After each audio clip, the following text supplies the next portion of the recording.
Le Cameroun est un pays d'Afrique de taille moyenne qui se trouve à 6 heures d'avion de France, d'ailleurs sans décalage horaire. Sa superficie est de 475 000 km², équivalente à celle de la France. Par contre, sa population n'est que de 20 millions. Comme vous pouvez le voir, il se situe entre le Nigeria à l'ouest, le Tchad au nord, la République centrafricaine, dont on parle beaucoup actuellement à l'est, le Gabon, la Guinée équatoriale et la République de Congo au sud, et le golfe de Guinée au sud-ouest. 2 secondes. Vous voyez Yaoundé, la capitale, ici, Bafia est là. Et là, nous sommes allés ensuite à Edea, à Kribi, enfin vous verrez le... Donc c'est toute la partie entre Yaoundé et Douala que nous avons visitée. La terre et son utilisation. Une seconde découverte, à part la chaleur, c'est celle de la végétation qui couvre le Cameroun. On ne sait comment la qualifier. Vivante et luxuriante, pourquoi pas. C'est aussi potentiellement une des richesses de ce pays, qui fait que, comme nous l'a dit le Père Bienvenu, les habitants ne souffrent pas de la faim. Nous avons pu voir les plantations. Un plant d'ananas, ils sont magnifiques ces ananas. Hein, nous avons ramené des ananas de 3 kilos, et que l'on compare à ce que l'on peut trouver sur les marchés en France. Parce que non seulement ils sont beaux, mais en plus ils sont bons. Vous voyez une bananeraie. Et il y a donc énormément de bananeraies, on en a vu plusieurs, et ceci c'est une auprès de laquelle on s'est arrêté. Ici c'est la coupe d'un bananier. Vous voyez, c'est extrêmement complexe la structure du bananier. Et donc on le coupe, je crois que le bananier dure 3 ou 4 ans, et on les coupe après. Alors là vous voyez un régime de bananes plantains. Les bananes précédentes, vous avez pu voir, elles descendaient vers le bas. Les bananes plantains, elles remontent vers le haut. Et c'est ces bananes que l'on utilise non pas simplement comme fruits, mais comme légumes. Nous avons mangé énormément de bananes plantains au Cameroun. Et, comment dirais-je, Jean-Pierre a voulu nous faire manger à Bagos, mais il a eu du mal à en trouver. Ensuite, un cacaoyer. Des cacaoyers, on en trouve aussi pas mal. Donc là, c'est un cacaoyer que Monseigneur Baila cueille dans son jardin. C'est magnifique. Les étrangers semblent bien accepter. On se promène sans appréhension, et pour la langue, et le fait que le français est la langue commune, ça facilite le contact. La richesse n'est pas au rendez-vous. La pauvreté non plus. Nous n'avons pas vu de mendicité comme dans bien d'autres pays. Je pense notamment à ce qui se passe en Égypte. Les femmes sont très présentes, comme ce fut le cas lors de la kermesse des vocations. Ce sont elles qui, le plus souvent, étaient là aussi dans les écoles et les orphelinats que nous avons visités. Ce sont leurs chants qui animent les messes du matin. Quelques figures. Le transport des charges. La joie lors d'un mariage. Une marchande et maman. Le retour des champs. Il y a aussi des hommes dans les champs, mais il y en a moins que de femmes. Et là, vous voyez la façon dont on tond le gazon. Alors, cette photo est prise au centre Paul VI de Bafia, où on a été accueillis, et c'est la tonte de la pelouse au coupe-coupe. Mais nous avons admiré la technique qu'ils ont pour couper avec ce coupe-coupe. J'ai essayé de le faire sans résultat. Alors, vous voyez les transports, et ce n'est pas la seule, disons, la seule chose que l'on ait vue, la seule explication. On a énormément, disons, de références.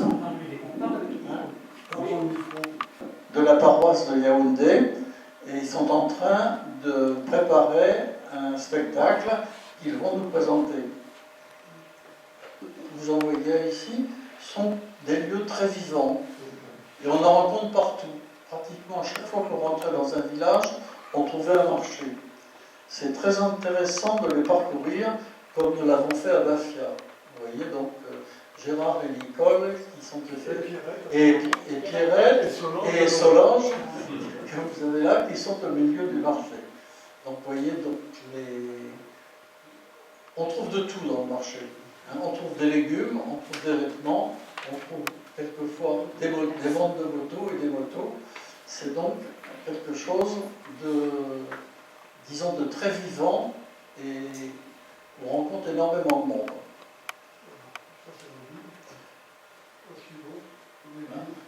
Dans les villes, comme vous pouvez le voir, comme je vous ai dit tout à l'heure, et vous voyez, nous y sommes, dans ce jardin. Dans la kermesse des missions, dont il a suivi toutes les manifestations, en mettant, et c'est ça qui était intéressant, notre présence en avant. Et le Père Christian a concélébré la messe des missions avec lui. On voit pas Jean-Baptiste aussi. Et là,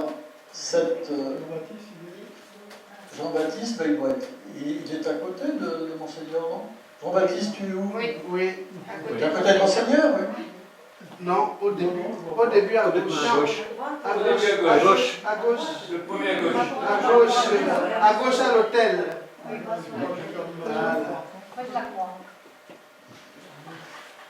Voilà. Voilà, oui. Lui, là, caché derrière le cierge. Voilà, c'est ça. Caché derrière le cierge.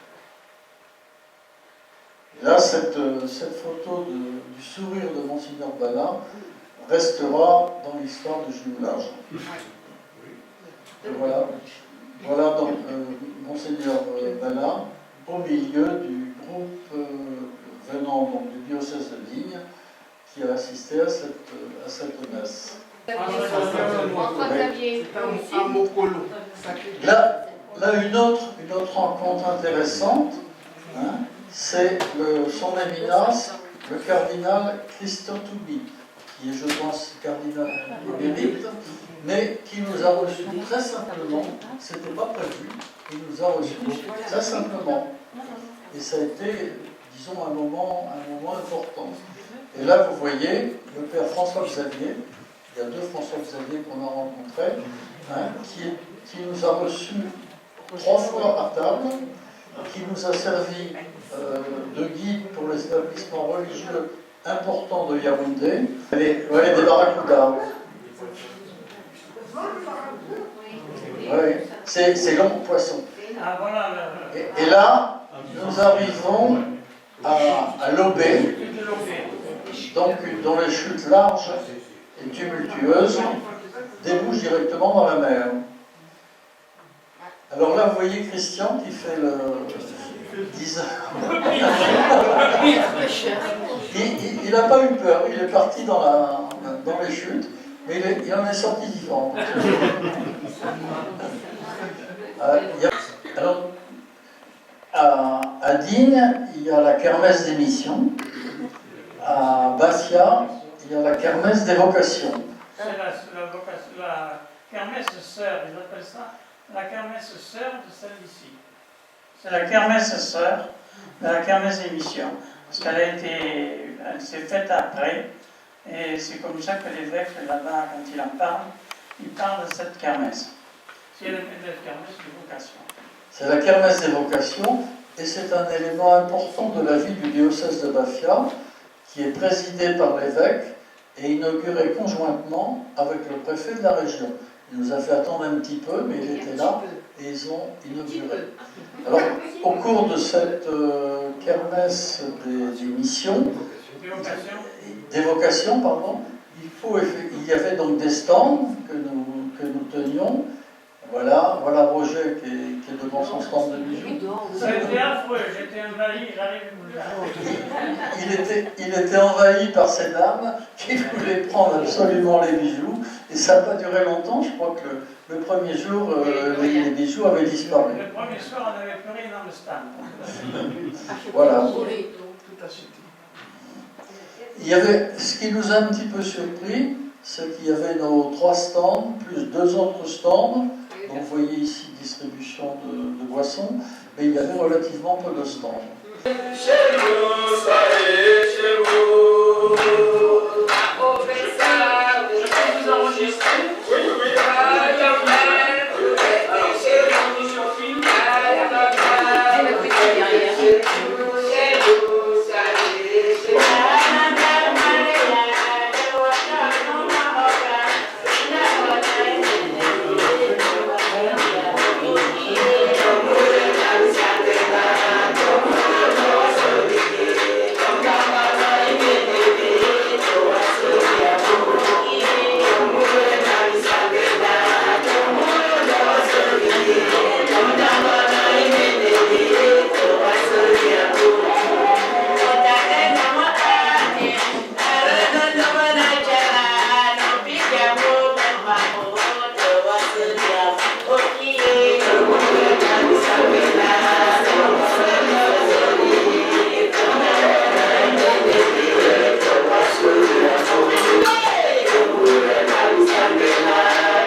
Roger n'a pas résisté.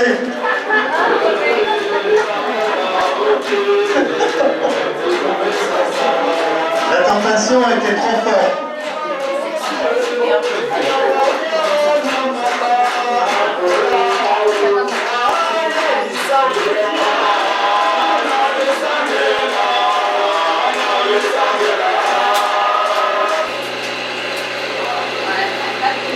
Ça c'est un passage de bac qui a marché. Vous allez voir Bienvenue et sa voiture.